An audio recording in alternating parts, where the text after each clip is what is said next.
One of the big takeaways from that conversation with Alex was, what does it mean to create a culture of excellence and understanding why excellence matters in leadership? It may seem obvious to some of you, but it's not obvious to everyone why excellence is such a critical priority when leading and when really running an operation of any kind. So I want to kind of highlight a few things that I learned from Alex as we talked about the idea of excellence. First and foremost, being personal responsibility.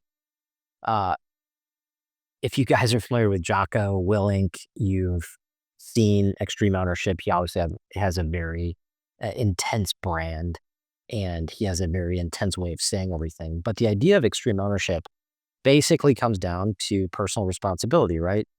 And Truett Cathy, who's the founder of Chick-fil-A, has obviously had a huge impact and influence on who Alex is.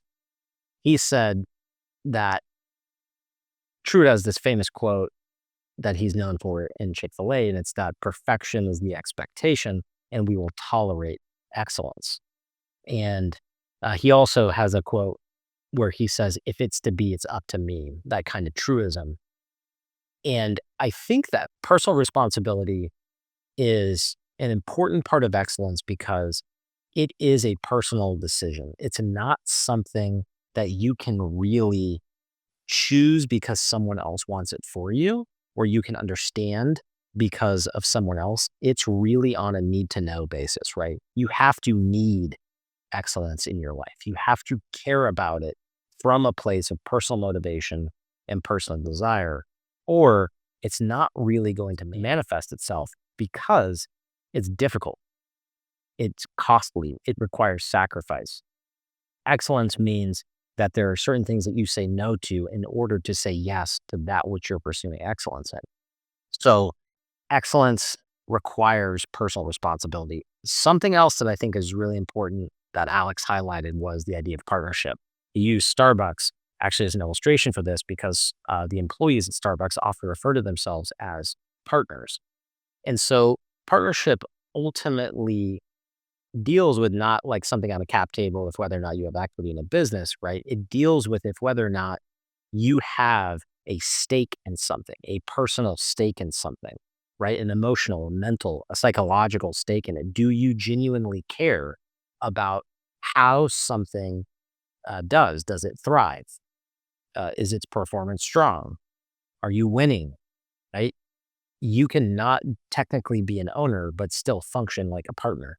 And you can do this by asking yourself, how would the owner handle a situation? Or if this was mine, how would I handle a particular situation? You can see yourself as being a partner in the success of any endeavor.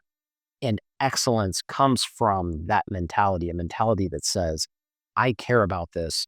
I actually care about how this thing functions and if whether or not we succeed.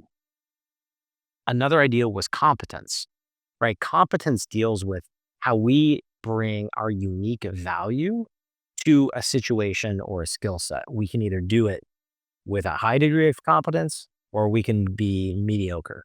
And while we can't be good at everything, or we certainly can't be great at everything, there are certain things that each of us have an aptitude for, and our personalities and our nurturing align us with.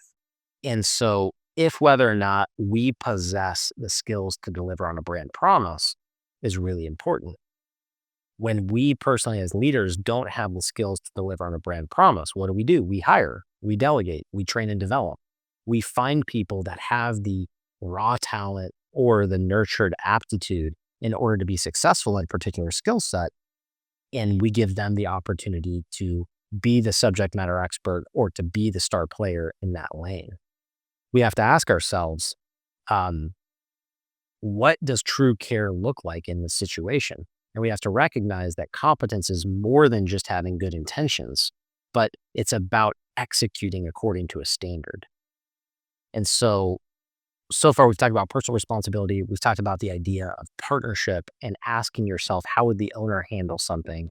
We've talked about competence, and that excellence means that we have to execute at the highest level. But lastly, I would say one of the things that Alex highlighted as it relates to excellence and creating a culture of excellence was the idea of influence.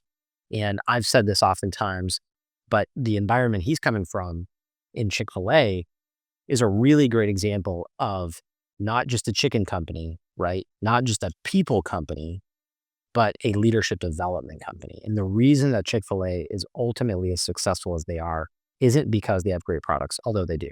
It's not just their service model, although they have a strong service model, especially for QSR. It's not just that they hire great talent and invest a lot of money in developing them, but it's that they have a leadership development mindset, which means that they're constantly trying to give people more influence over situations and more authority to control decisions. And they're trying to push that down deep into the organization. And you see this pervasively across all of the Chick-fil-A's that I've ever worked in, worked for, consulted into, as well as am just aware of relationally because I got a lot of friends who are in the business. So excellence doesn't just stay with you, right? When you care about excellence and you put out the influence of excellence into your relationships, you actually demonstrate, teach, and train people who you lead on what a brand promise is or what a standard is, what a commitment is, and what it means to have integrity as you pursue that commitment. And so excellence ends up being a factor of your influence and ends up being something that people catch, not just at their top, although they are, but you can actually help drive people's desire and appetite for excellence by showing them how good something can be.